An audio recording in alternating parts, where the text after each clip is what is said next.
Because if my time in the army taught me one thing, it's that war never changes. That quote is still pure cinema.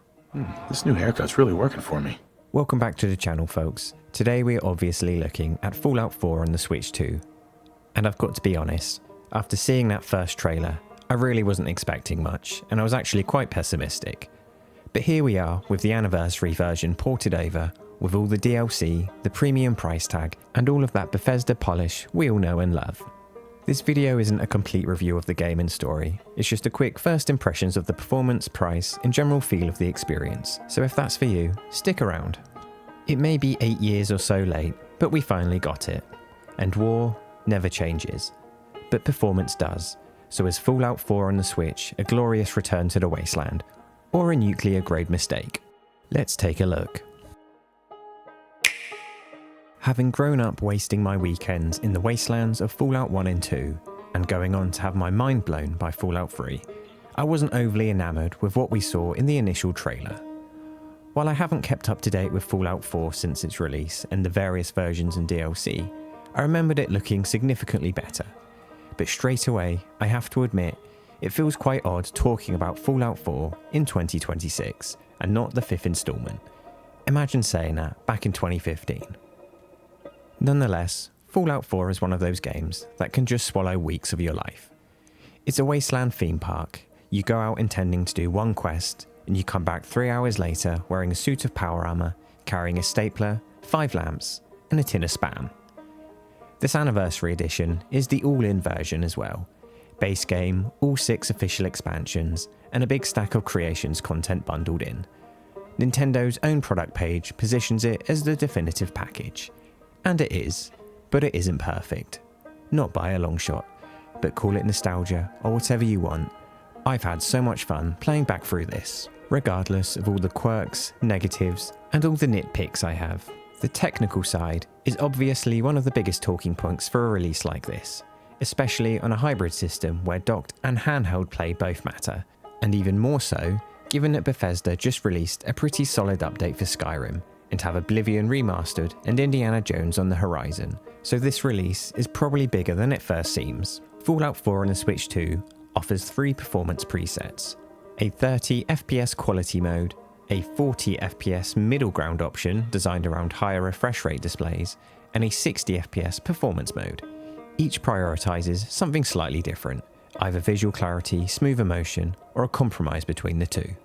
In handheld mode, this 40 FPS target is a permanent fixture because the system's built-in screen handles 120Hz natively.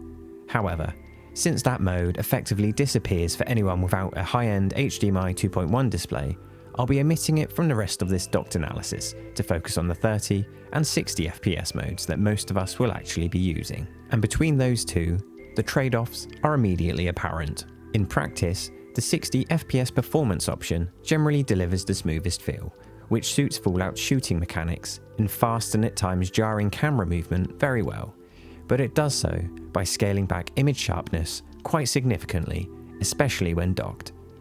Textures, distant objects, and character faces can lose definition compared with the higher quality mode. When I first booted the game up today, I didn't actually notice there were different modes, and I was pretty surprised by my wife's face. I was only stood about 2 feet away, and we had some horrendously low resolution, and then you immediately have the same again when the Vault-Tec sales rep is at the door. I was pretty deflated until I fiddled around and found the quality mode, and it becomes immediately clear that Bethesda were prioritizing stable frame rates over any form of crisp image. But to be fair, they would have been absolutely slated if they didn't achieve this, so I guess it's the lesser of two evils. Switching over to the quality setting restores some detail, but it's not head and shoulders above. The detail and environment clarity improves, with more stable shadows and improved distant rendering, though naturally at the cost of fluidity. And while a small thing, load times land in the expected range for a game of this scale. They're not instant, but they're manageable enough. It never really ruins the immersion, but at times your first load into the game is pretty hefty, and on 2 occasions after a death, I did encounter a crash of sorts, where I got to the loading screen, but it just never loaded. I left it going for about 10 minutes, and nothing. But hey, it's Bethesda, right? I'll be honest, maybe I just don't have an eye for this, but at first glance when going back and forth between the two modes, the difference isn't overwhelmingly apparent. The longer you look and scan the environments, the more you pick up on. My eyes were immediately scanning the background, and you can definitely see the resolution and aliasing differences, but it's not as pronounced as I would have expected between the two. And when you look at the foreground, you definitely notice the level of detail differences, especially in the grass and bark on the trees.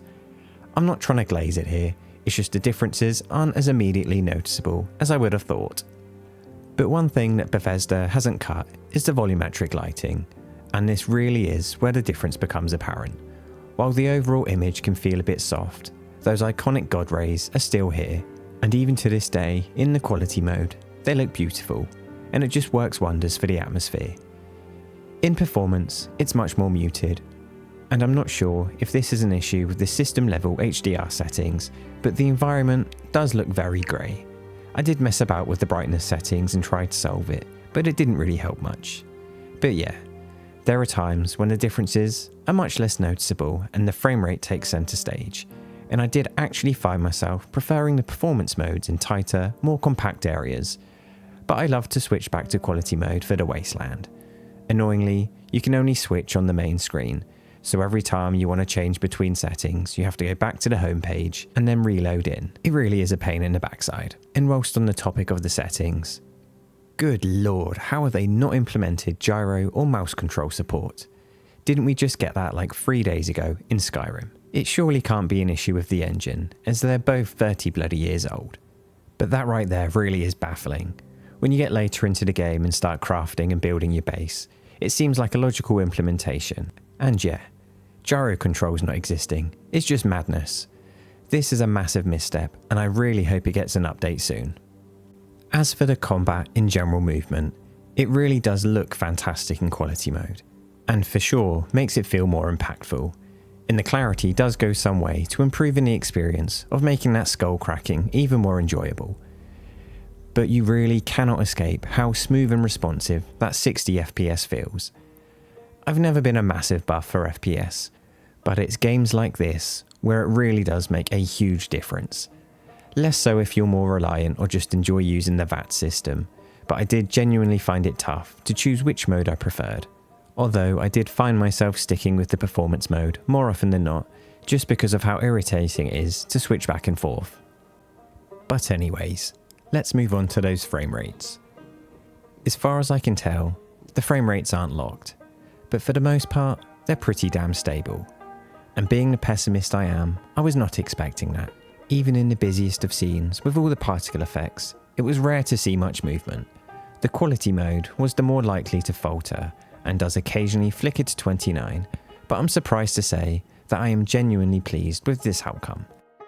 I was expecting it to be all over the place if I'm honest, but as I said earlier, they have clearly made this the priority and set other aspects to the side, and I can't say that I'm displeased with this decision.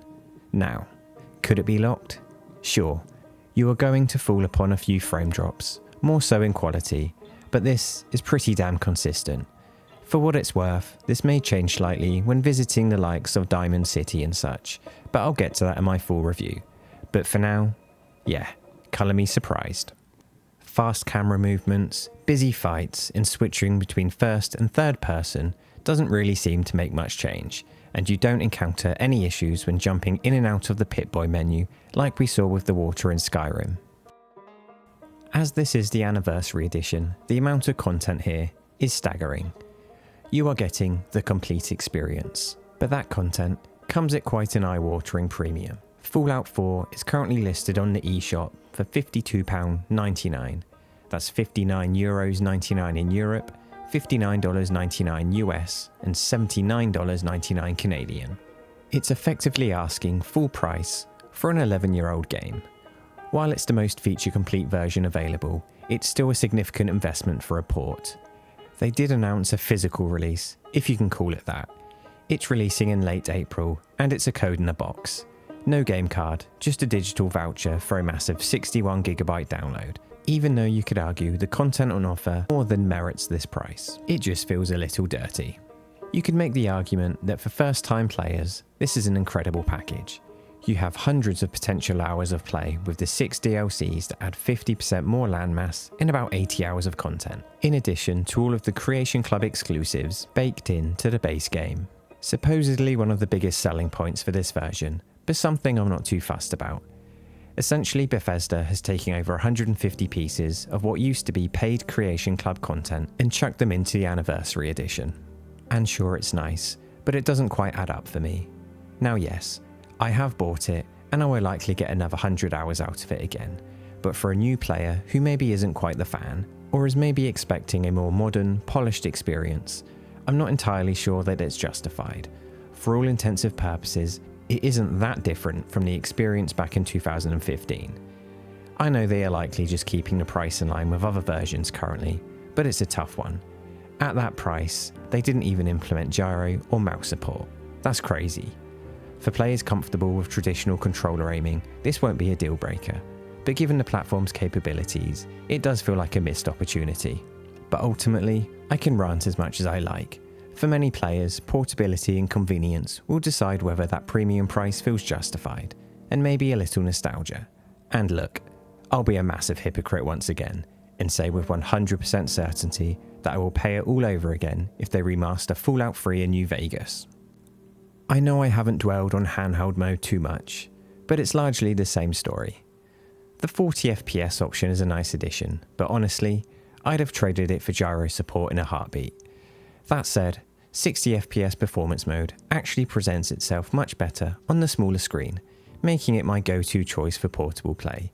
On the whole, Fallout 4 Anniversary Edition on the Switch 2 is a mix of massive highs and those classic frustrating Bethesda lows. You're getting an incredible amount of content, hundreds of hours of storytelling and crafting in a portable format that's finally ditching the 30 frames per second compromise. If you're a newcomer, this is an easy recommendation. The Anniversary Package is the most complete version ever released, and you'll get your money's worth, even at this price. However, for veterans, the choice is tougher. You're paying for portability and 60 FPS stability. If the idea of rebuilding Sanctuary during your commute or on the bog gives you chills, pull the trigger. But if you're expecting a visual revolution, you'll find the 2015 era textures underwhelming for the cost. My advice? Maybe wait for a sale. Just look at how often Skyrim gets a discount. Ultimately, this is the most Bethesda release imaginable. Brilliant, messy, expensive, and yet completely addictive. It also leaves me hopeful for the future. Could we see Fallout 3 or New Vegas? Those would be more complicated to modernize, but clearly, the appetite is there. I will always recommend the Fallout series because it can be truly fantastic, but just give that price tag some thought before you commit. Hopefully this helps you decide if it's time to leave the vault. Let me know in the comments how you're feeling about this one. Thanks for spending some time with me today. It really does mean the world. Thanks for watching, stay cozy, and yeah, I'll see you around. This new haircut's really working for me.